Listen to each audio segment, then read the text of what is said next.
صرف وہی گناہ ہیں، اس کے علاوہ باقی جو ہمارے قبیحہ ہیں ان کو ہم گناہ تصور ہی نہیں کرتے اور نہ ہی تسلیم کرنے کے لیے تیار ہیں۔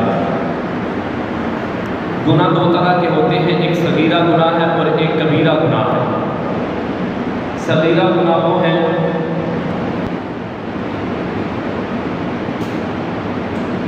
جو اللہ تعالیٰ کی رحمت سے معاف ہو جاتے ہیں، لیکن کبیرہ گناہ وہ ہے جو بغیر توبہ کے معاف نہیں ہوتے۔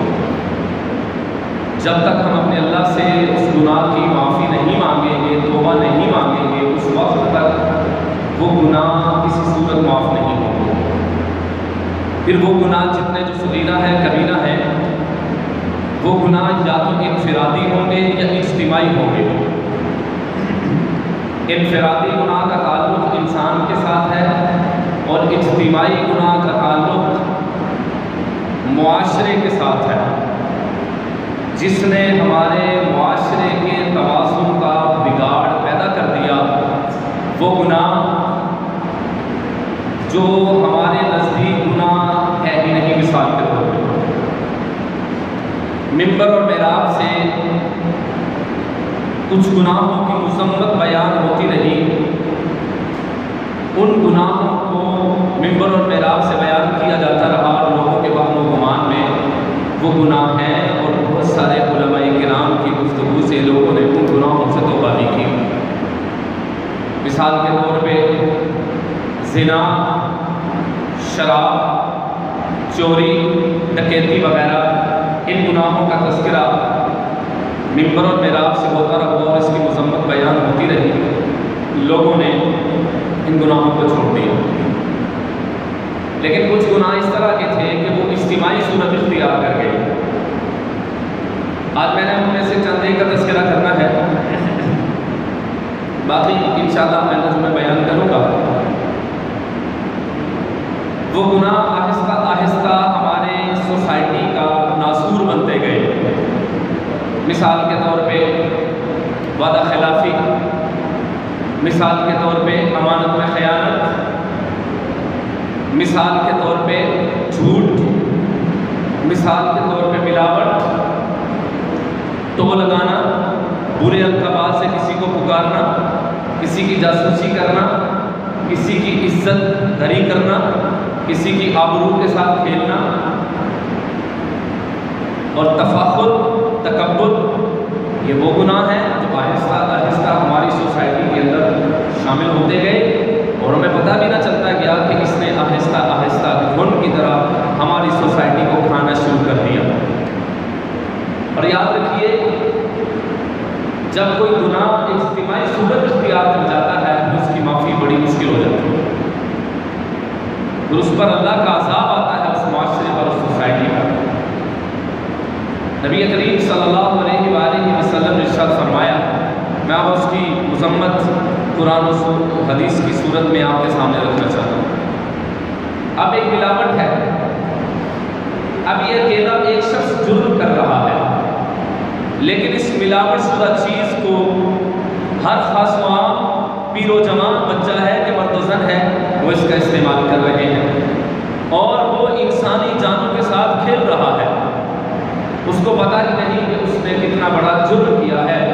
اگر وہ رسول دو عالم، حبیب دو عالم، سید دو عالم، امام الانبیاء، خاتم الانبیاء، شمس الضحیٰ، بدر الدجیٰ، مکین گنبد خضراء کی بات پر یقین رکھتا تو کبھی کسی چیز کے اندر ملاوٹ نہ کرتا۔ میرے نبی نے فرمایا جس نے ملاوٹ کی وہ ہم میں سے نہیں ہے، مطلب کیا، وہ ہماری امت میں کامل ایمان والا وہ شخص ہے ہی نہیں، تو چیزوں میں ملاوٹ کر رہا ہے۔ کبھی سوچا آپ نے کہ ہم نے انسانی جانوں کے ساتھ کتنا ظلم کیا ہے؟ ایک دودھ بیچنے والا وہ بھی ملاوٹ کر رہا ہے، ایک کریانے والا وہ بھی ملاوٹ کر رہا ہے، ایک منڈی میں کام کرنے والا وہ بھی ملاوٹ کر رہا ہے۔ ایک حدیث کی بات فرمائی، نبی دو عالم صلی اللہ علیہ وآلہ وسلم ایک غلے کے ڈھیر کے قریب سے گزرے۔ آقا کریم علیہ السلام نے یوں غلے کے ڈھیر کے اندر اپنی انگلیاں داخل کی۔ پیارے نبی کریم صلی اللہ علیہ وسلم نے جب غلے کے ڈھیر کے اندر اپنی انگلیاں داخل فرمائی، وہ آقا علیہ السلام کی جو انگشت مبارک تھی وہ گیلی ہو گئی پانی کے ساتھ۔ پیارے نبی کریم صلی اللہ علیہ وسلم نے پوچھا، بھائی یہ غلے کا مالک کون ہے؟ اس کو بلاؤ میرے پاس۔ صحابی رسول رضی اللہ عنہ تشریف لائے. جب وہ صحابی رسول تشریف لائے نا تو آقا علیہ السلام نے فرمایا بھائی یہ کیا بات ہے، اوپر آپ کا غلہ جو ہے وہ خشک ہے اور اندر جو غلہ ہے وہ بالکل گیلا ہے، وہ تر ہے، یہ کیا بات ہے، یہ کیا معاملہ ہے؟ مطلب کیا اس چیز کی علامت تھی کہ جو خشک غلہ ہے اس کا وزن کم ہے اور جو گیلا اور تر غلہ ہے اس کا وزن زیادہ ہے. پیسے تو انہیں اتنے ہی لینے ہیں لیکن خریدنے والے کو جو چیز ہے وہ کم جا رہی ہے. صحابی رسول نے فرمایا رسول اللہ صلی اللہ علیہ وسلم اس میں میرا قصور نہیں ہے، رات کو بارش ہو گئی تو اب سورج نکلا تو اس نے اوپر والی سطح کو جو ہے وہ خشک کر دیا اور اندر والی سطح جو ہے وہ اس نے اس کو کیا رکھا، تر رکھا. نبی کریم صلی اللہ علیہ وسلم نے یہی پر گفتگو ختم نہیں فرمائی.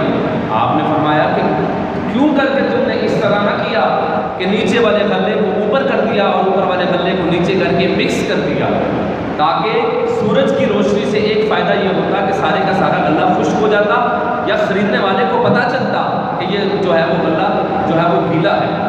یہاں تک میرے نبی کریم صلی اللہ علیہ وسلم نے احتیاط فرمائی، لیکن آج کا مسلمان بالکل بھی احتیاط نہیں کر رہا.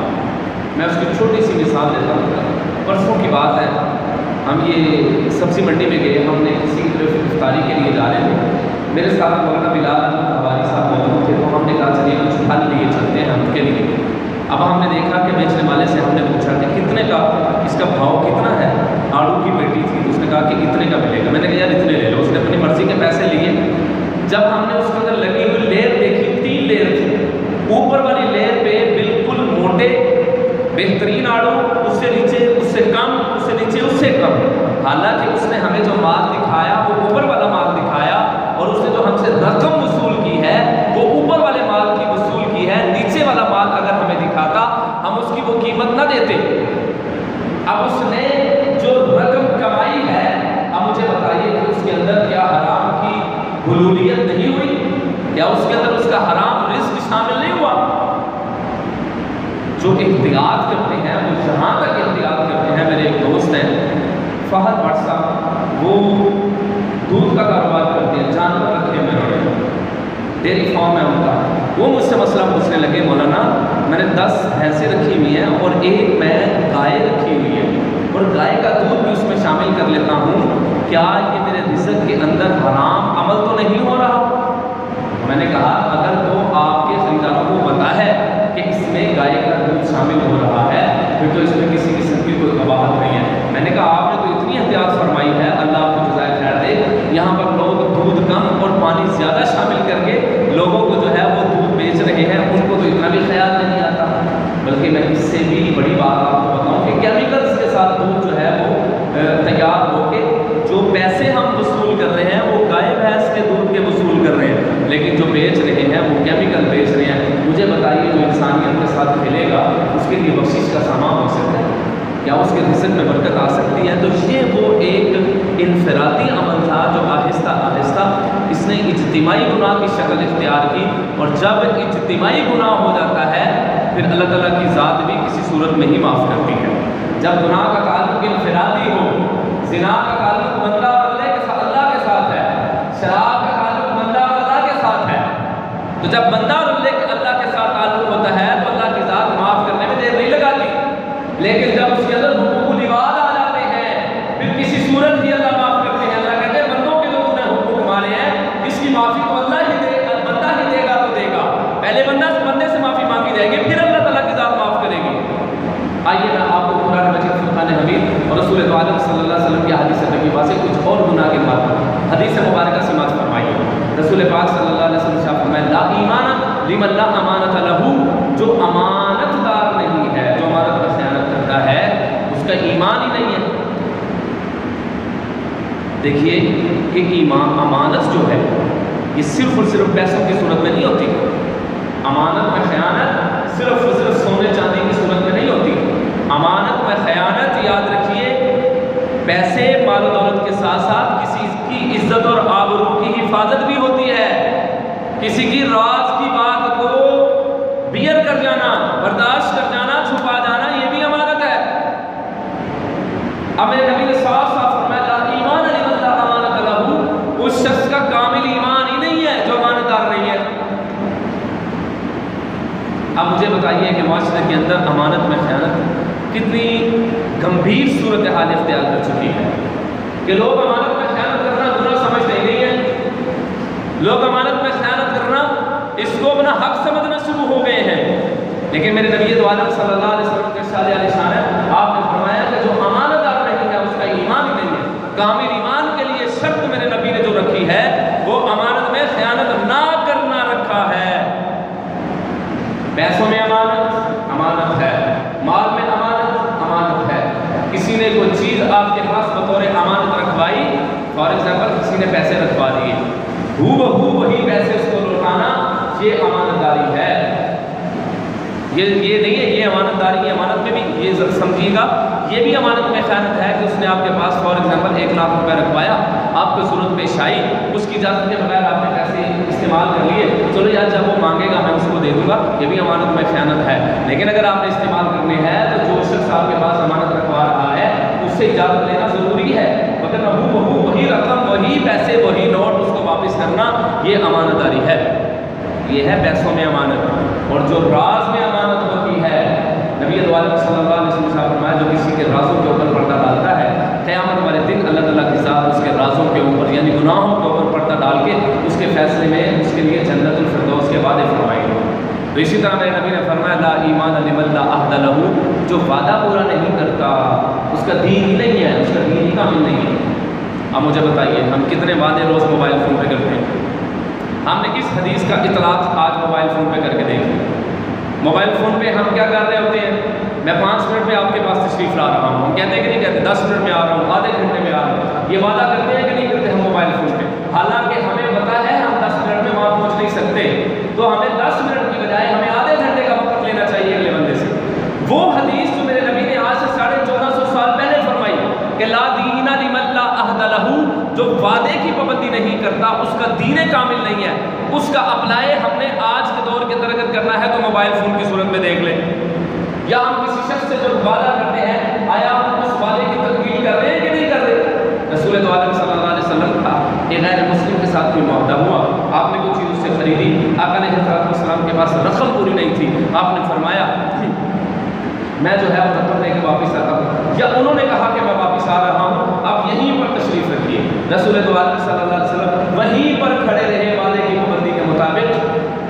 3 دن گزرنے کے بعد بھی وہ شخص کو جب خیال آیا کہ رسول اللہ صلی اللہ علیہ وسلم کو میں نے وعدہ کیا تھا مسلمانوں کے نبی کو، تو وہ وہاں اپنے گھر سے نکلا، جب وہاں پر جا کر دیکھا تو رسول اللہ صلی اللہ علیہ وسلم وہیں پر اپنی اسی حالت میں وہیں پر موجود تھے. وعدے کی پابندی کا اتنا خیال رکھا، اور آج ہم لوگ بالکل بھی وعدے کی پابندی کا خیال نہیں رکھ رہے. آج میں نے آپ کو سوسائٹی کے وہ گناہ گنوانے ہیں جو انفرادی تھے لیکن اجتماعی صورت اختیار کر گئے.